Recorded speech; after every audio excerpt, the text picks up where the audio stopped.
Left 4 Dead. One of the OG zombie first-person shooter games. However, does it really live up to its sequel?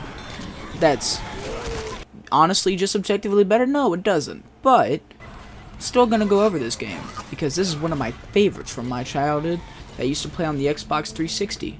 So we're gonna dive into the 3 separate sections, starting off with.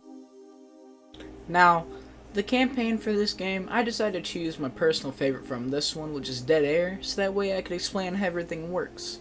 Now, the way campaigns typically start off, you start off in an open little area where you have your items, your guns, your heals, and then you go off and then you kind of do your own thing. Now, this is where you first get introduced to the big bads of this game, the Common Infected. Now, while they're individually pretty weak, in numbers, they will jump you and beat the ever-loving shit out of you. But this is why, when you're being surrounded, you have your shove, so that way you can knock them away, give you some breathing room. Now this is where we first encounter our first special infected, the Smoker. Now, what the Smoker does is he wraps you around with his tongue and then drags you towards you to do damage and to choke you to death. But with quick team coordination, you can easily dispatch a Smoker. But if you're on your own, you will get dragged away and your team will have to come chase you down. However, you can just shoot the tongue instead of the Smoker, or just bash your teammate to get them loose. While we're on the topic, let's just go ahead and do a rundown of the other special infected. Next, we have the Boomer. The Boomer is a very big, bloated individual, and if you're not careful, and you shoot him too close, he will explode, covering you in a vomit-like substance that will attract the horde to you and blind you. Same thing will happen if he just chooses to vomit on you. Not gonna lie, I'm kinda into it. Next up, we have the Hunter. A hooded, school shooter looking motherfucker that will crawl on all fours like a goddamn Therian bastard and then jump and start ripping your guts out after he lands on you. And he deals more damage on the initial landing the higher up he is. However, he's low-key kind of a bitch though, so if you start shooting at him as a bot, he will instinctively jump away, and they're pretty weak on their own. Not as weak as a Boomer, but still pretty weak. Stay positive, guys. Now after some black magic fuckery, I'm gonna be honest with you, this shouldn't happen. I don't know how that happened, but now you see the Witch, which I'm pretty sure the game had a stroke when spawning her in, but what's normally supposed to happen is that if you stand too close, she gets pissed off and goes and starts trying to beat the shit out of the person who pissed him off. But there's a couple counters. One, shotgun straight to the back of the head. Put her down like Old Yeller.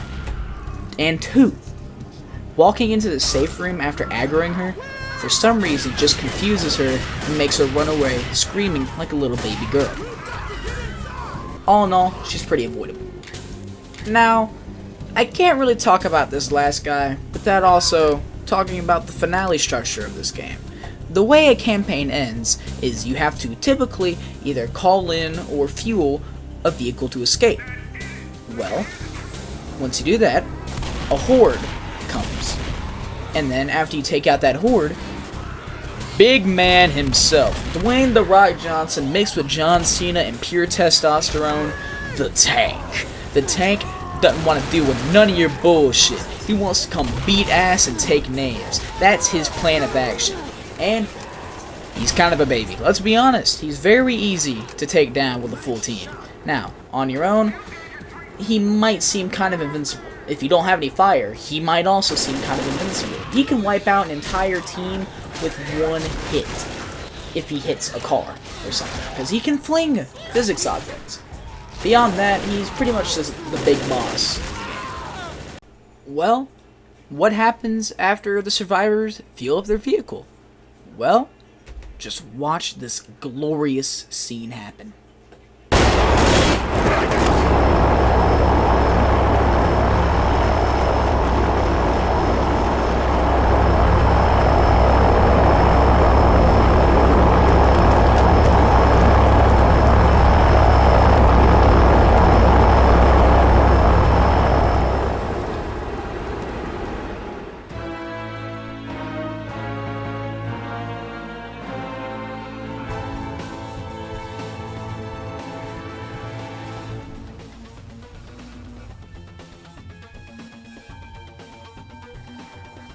That is the greatest end credits theme of all time.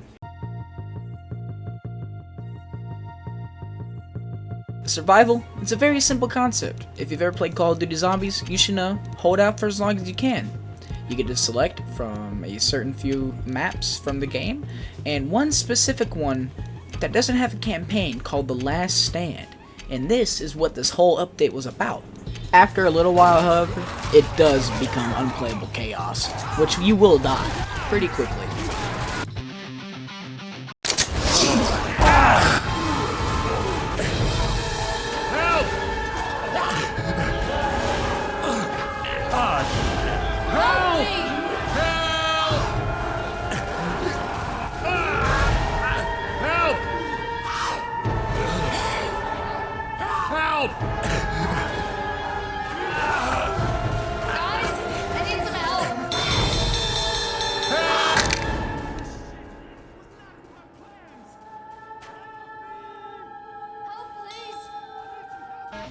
Versus, hell yeah, the game mode where you get to play as zombies that fuck over the survivors. Except for the fact that it's kind of hard because everybody's been playing this game since '08, and they're just objectively better most of the time. Either that or you get really even games, but beyond that, I mean, it's mostly just salty people. Nowhere near as bad as Left 4 Dead 2, though. I've only been kicked from this game once, which objectively shouldn't be a good thing, but whatever. But you know, you play as the zombies this time. That's pretty cool. The way it works this time is scores based on how far the survivors get into the campaign, and by how many items, like how healthy they are, how many items they've used, and that's calculating the score. And then for the infected, you just gotta try to stop them, and then just get farther than they do. That's just the gameplay loop of Versus for you. And yes, you do get to play as the tank.